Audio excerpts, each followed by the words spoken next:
Sanctum Mysteries, brought to you by Bromo Seltzer. Fight, headache, 3 ways.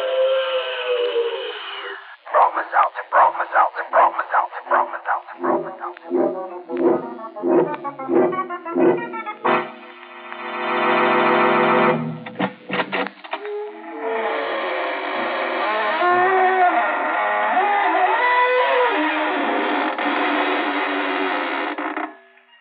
Good evening, friends of the Inner Sanctum. This is your host to welcome you in through the creaking door. Now, come in. Don't be shy. Just put your best foot forward and be sure nobody bites it. After all, as one werewolf said to the other, we'll have a howling good time. The trick is to keep your spirits up. Or maybe, in the inner sanctum, to keep them down.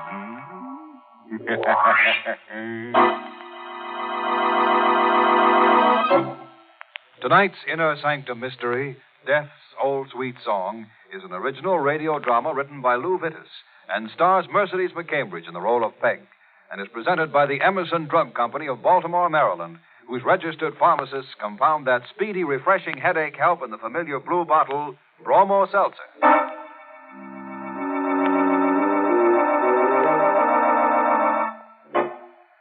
And now for our little slice of life. Nothing fancy, just a couple of murders and a few pints of blood. It's an old house on a side street. All the rooms are dark except one where an old man sits writing. Here I am, an old man in a dark house. An old man almost ready to die. Not yet. Not yet. I'm safe. Outside in the street, an organ is playing. Love's old sweet song. The windows are shuttered and locked. The door is heavy and bolted from the inside. I'm safe. There are 3 of them who want my money. They're young. I'm old. They want me to die. They cannot wait, they think. But I'm clever, and they will have to wait. You. Don't come closer. Don't. What are you going to do? That poker, no. I'm very old. I shall die very soon anyway. Put that poker down. I don't want to die this way. I don't want to...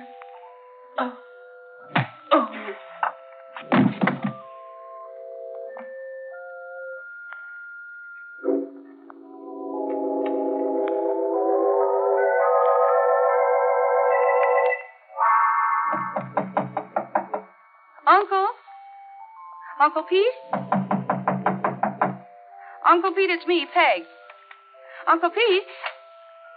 Oh, it's open. Uncle Pete, where are you? Uncle Pete? Oh, no. No!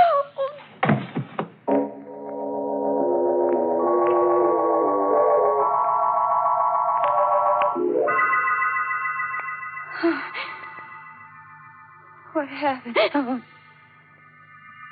Uncle Pete. Who is it? Mrs. Sorensen. Oh, don't come in. What on earth is the matter, Peg? What are you doing with that poker? Poker? In your hand. Oh. I don't know. I don't know how it got there. Where is Mr. Peter? I thought... Get out of the way, Peg. Good Lord. I didn't do it, Mrs. Sorensen. I found him like that. Honestly, I did. You killed him. No. The poker was still in your hand. That's his blood on the poker that you were holding in your hand. I didn't kill him. Couldn't you have waited for his money? He was the kindest man I was only his housekeeper, but couldn't you have waited? Please believe me. I loved Uncle Pete. I'd never... You did it. I saw you. You killed him. Don't look at me like that. Go away. I could take that soft throat of yours and these No, hands. please. Oh, I've got to get out of here. I've got to get out of here. She ran away, Peter. She may run, but your blood is on her hands, Peter. She'll come back. And when she does, we'll wait for her, won't we, Peter? We'll both wait for her.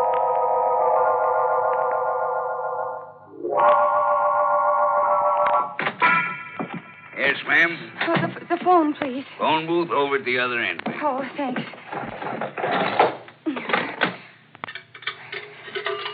W H 7 3 2 7. Hurry. Hello? John? Yes, who? This is Peg. Oh, hello, Peg. John, Uncle Pete. What about him? He's dead. Wonderful. You and I and Cousin Simon have a lot of money. Very wonderful. John, he Are you stuttering with joy, Peg? he was murdered. He was... Oh, I see. It's not so good. I was in the house with him. Mrs. Sorensen thinks I killed him. Well, I admit the temptation may have been strong, but you really shouldn't have. You'd better get in touch with dear Simon. He's a lawyer. I didn't kill Uncle Pete, but the police might think... Hush. I haven't said a thing. Music. I've got... Hello. Peg. What can I do for you, ma'am? A back door. Is there a back door out? Yeah. Leads to the alley over there. Thank you. But, Thank you. well...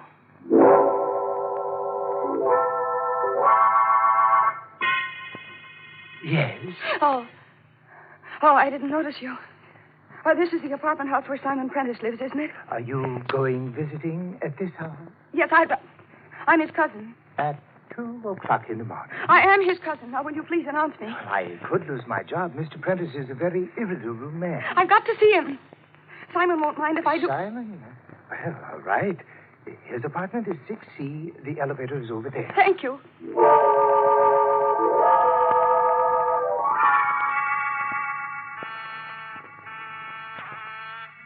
Oh, Simon. You've got to be in, Simon. You've got to be in. Simon? The door. Open. I'd better go. Simon? The living room, maybe. Oh, Simon, you're here. I thought you... Why didn't you answer the door? My dear, if I got out of this chair, I'd be dead before I walked 2 steps.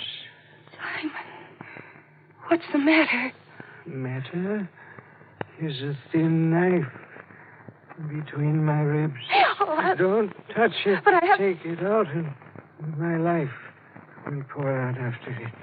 Oh, Simon, we've got to do something. Yes, I have to die. And you? A doctor. It's too late. Simon, what are you saying? Try to tell me. Listen. Street organ man. Yes. He's the one.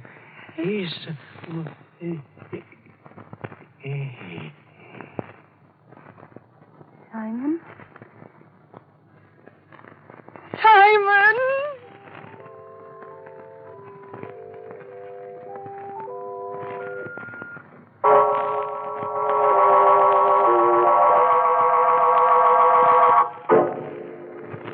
You are listening to Inner Sanctum, brought to you by Bromo Seltzer.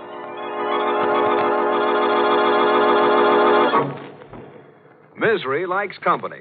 I don't know who first said it, but I wonder if he was a Bromo Seltzer user. He or she might have been thinking of how the misery of a headache may be found in the company of a stomach upset and a case of jangled nerves. I'll just bet the person who thought up that phrase was a Bromo Seltzer user, Mr. Weiss.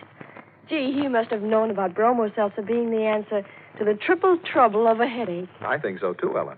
You see, friends, a refreshing glass of speedy Bromo Seltzer helps relieve not only your headache itself, but the sick stomach and jittery nerves that may accompany an ordinary headache. That's the triple trouble Bromo Seltzer is so good for. Isn't this how the little rhyme about it goes, Mr. Weiss? Fight headache grief with 3-way relief. Bromo Seltzer, Bromo Seltzer, Bromo Seltzer, Bromo Seltzer, Bromo Seltzer.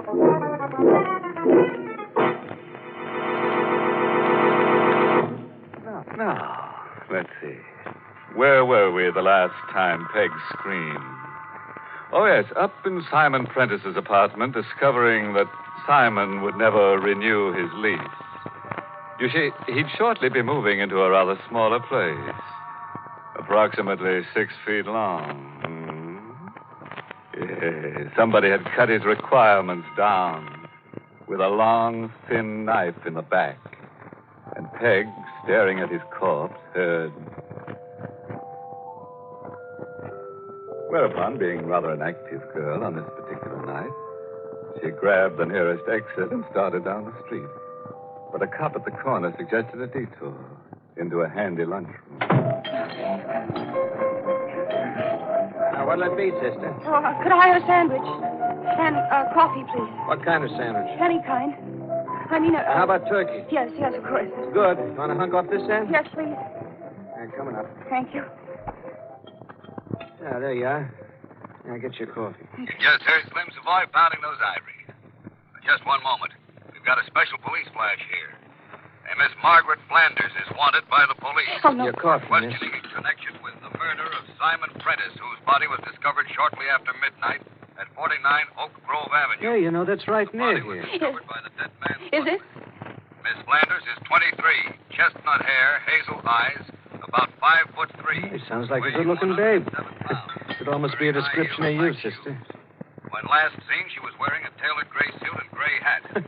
Ain't that funny, you wearing a gray suit, ain't you? Look, I just remembered. I have to go. Right now. Here. Hey, miss, you ain't eight. She was carrying a large leather handbag, black, with a gold clasp. Hey, that's the kind of bag that babe. Anyone seeing a woman... Boy, wouldn't that be a joke on me if that was the babe the cops was after and I was too dumb to recognize her, huh? Now we No, wait a minute. Maybe I was too dumb. Where's that phone?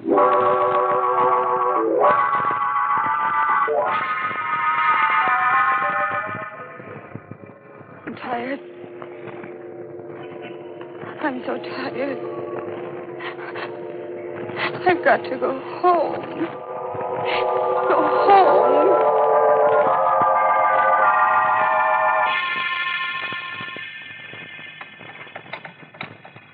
Oh, why doesn't the door open? Oh, I'm home. You've come back. Oh, Mrs. Sorensen, I didn't think you'd be here. I knew you'd come back. I've got to rest. I've got to sleep, please, Mrs. Sorensen. You've come back because his blood called you back. No. Then why are you here? The police are after me. There are police here. But at the front. I sneaked in through the back door, the one that no one knows about, the one we used as children. The Alabama door, we called it. And it isn't only the police. No. No. The murderer is after me, too. I know it. Who is he? I don't know his name. I don't even know what he looks like, but... This doesn't sound very convincing. It does. He killed Cousin Simon, too. Did he? No, won't you let me sleep here without telling anybody? Come. Oh, thank you. I'll be so grateful. Be still. Come with me. We'll go here. Oh, but this is the room. Get in. All right. So dark. The dead need no light. You mean... Come here. No. Come here. All right. Don't touch me. They left him here for the night.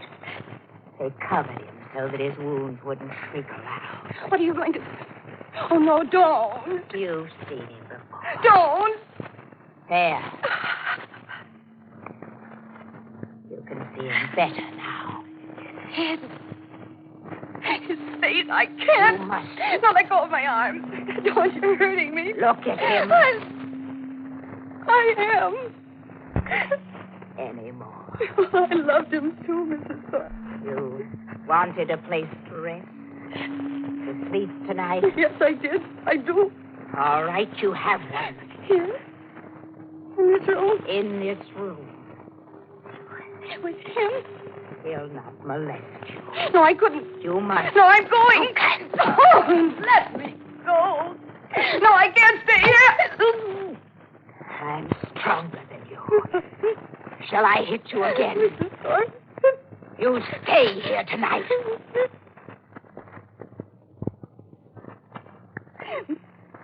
When I was a child, my mother told me of a way they caught murderers years ago in the old country.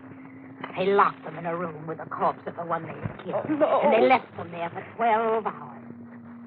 And they opened the room and went inside and looked at the corpse. Oh, that's just an old wives' tale. And if the wounds of the corpse had bled, then the person in the room was guilty and had to die. Oh, but you can't believe that. You're young. You're pretty. A jury might let you off with a few years in prison. I was sure you had murdered Mr. Peter. I'd strangle you myself. But I'm not sure. Not entirely. So I have to be sure. No, you can't tell that way. I believe in the old thing. I shall be able to tell. Good night. No, you mustn't lock me in. I shall. And while you're with him, this pray. Pray that that tired not begin to flow again. Mrs. Ironson! Mrs. Ironson!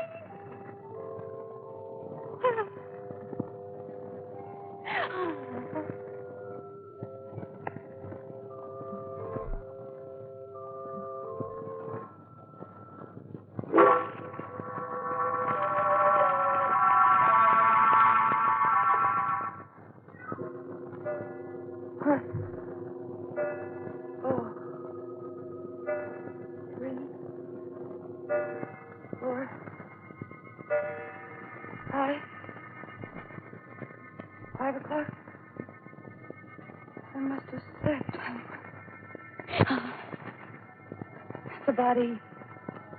Uncle P. Oh, no, I'm getting out. Mrs. Sorensen! Mrs. Sorensen! Mrs. Sorensen, please let me out. I don't care. Call the police or anything. Only let me out. The door. It's not locked. It's not locked. I'm free. I'm free. Just down the hall to the front door and something on the floor. What? What are you doing? Why are you lying there? Why are you lying? It's wet. Your body's wet. Light. I'll get a light. There. My hand is wet, Mrs. Sorensen. I have to see.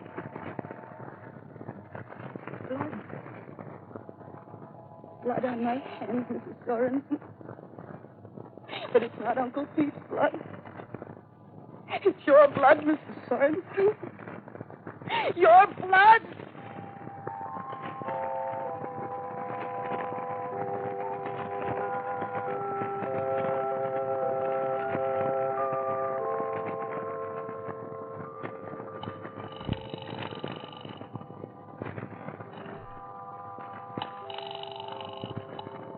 John! Peg. John, I need you. I'm frightened. I'm afraid I'm going crazy. I'm at home. Oh, please come over, John. Yes, there are police, but I used the back door, the Alabama door. Mrs. Sorensen. Oh, no, John. She won't do anything. She's dead.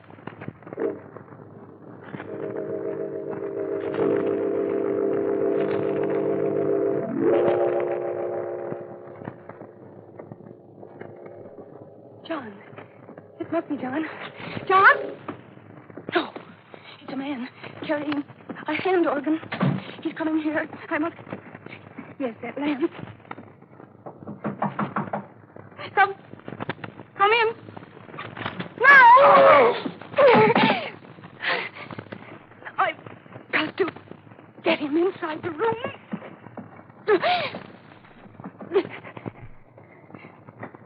Close the door. And wait. Oh, hurry, John. Hurry.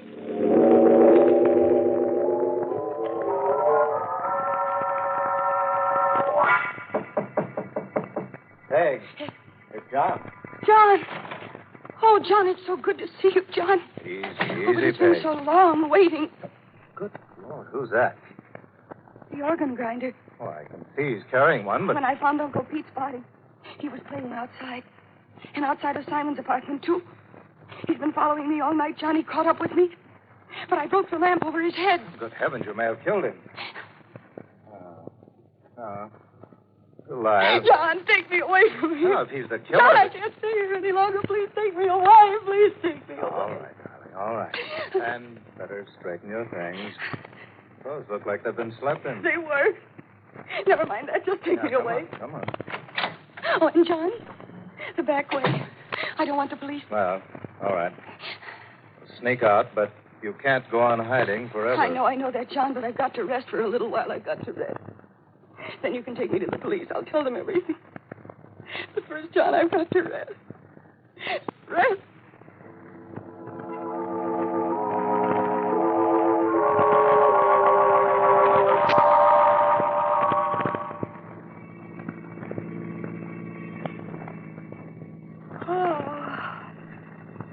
John. Yes, Peg? I've been sleeping.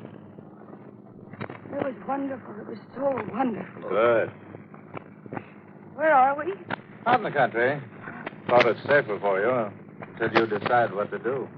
It's pretty out. It's almost night. I slept for a long time, didn't I? I didn't want to disturb you. You needed the rest. But I better pull off the highway.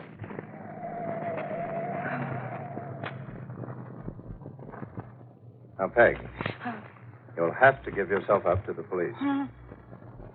But will they believe me? Well, of course they will. Well, I'm not so sure. I found Uncle Pete's body. I was with Simon when he died. They'll say I have a motive. I inherit a third of Uncle Pete's money. Well, for that matter, so do I. Motive isn't everything.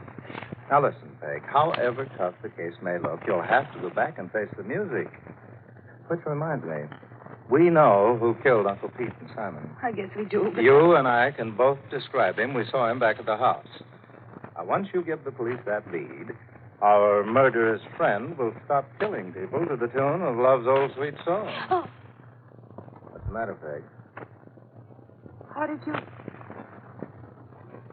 you know he played that song? For heaven's sake, Peg, stop being so imaginative. You don't think I'm the organ grinder, do you?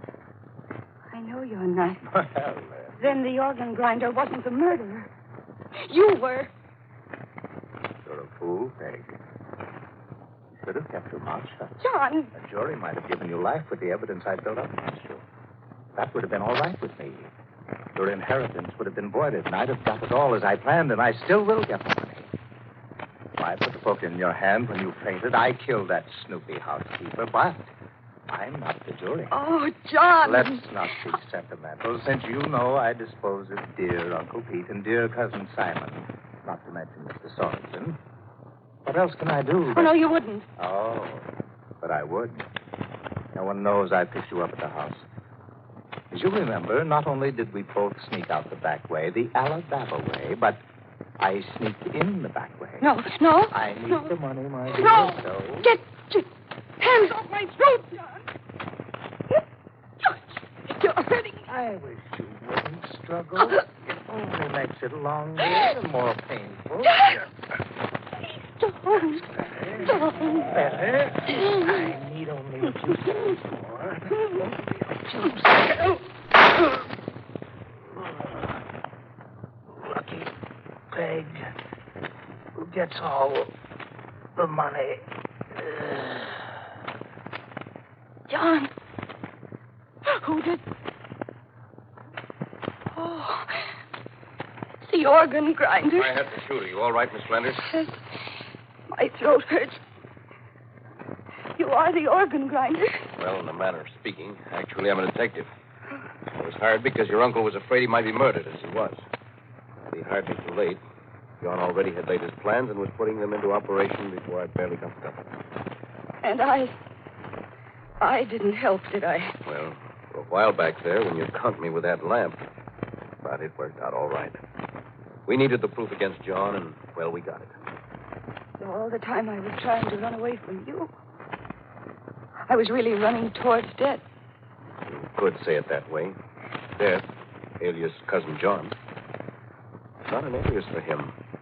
Not anymore.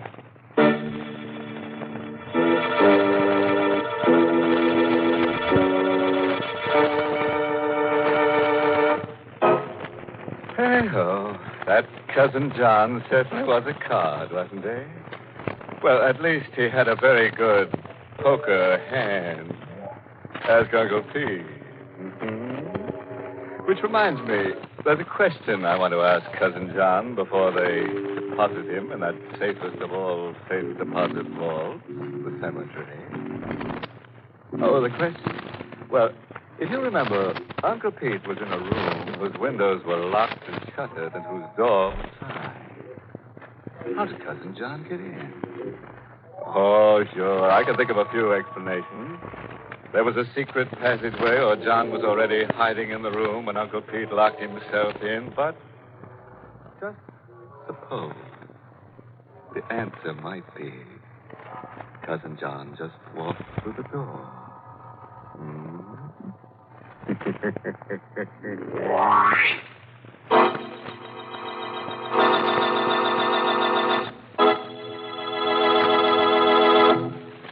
Did you ever hear anyone say this? I'd give $1 million if I could do something about this headache. Maybe you've said it yourself. Well, next time you're thinking of mortgaging the family heirlooms in the hope of easing an ordinary headache, remember there's an economical way to get headache relief. You see, here's the reason. Or I should say, the reason Bromo Seltzer is so economical. Just a teaspoonful of Bromo Seltzer in a glass of water is all it takes to prepare refreshing headache help. And also, Bromo Seltzer doesn't do just one job. It does three. 3 important jobs, and does them fast. Bromo Seltzer helps relieve your headache and also helps relieve your jittery nerves and your upset stomach. And as you know, upset stomach and jitters may go with a headache. So, friends, take this economical split-second effervescent next time a headache sneaks up on you. Caution, use only as directed. If headaches persist or recur, see your doctor. And remember, for effective economical relief, Headache 3-way. Bromo Seltzer, Bromo Seltzer, Bromo Seltzer, Bromo Seltzer, Bromo Seltzer.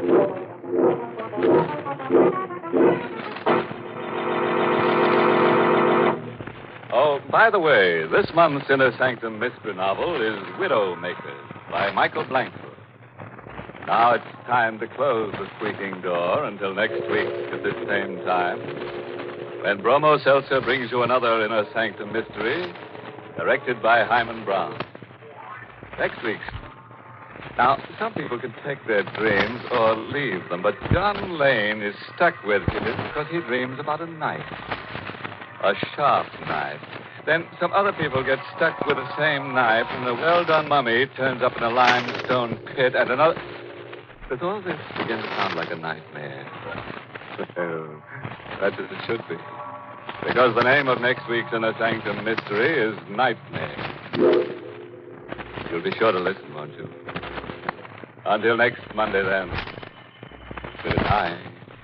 Pleasant dreams.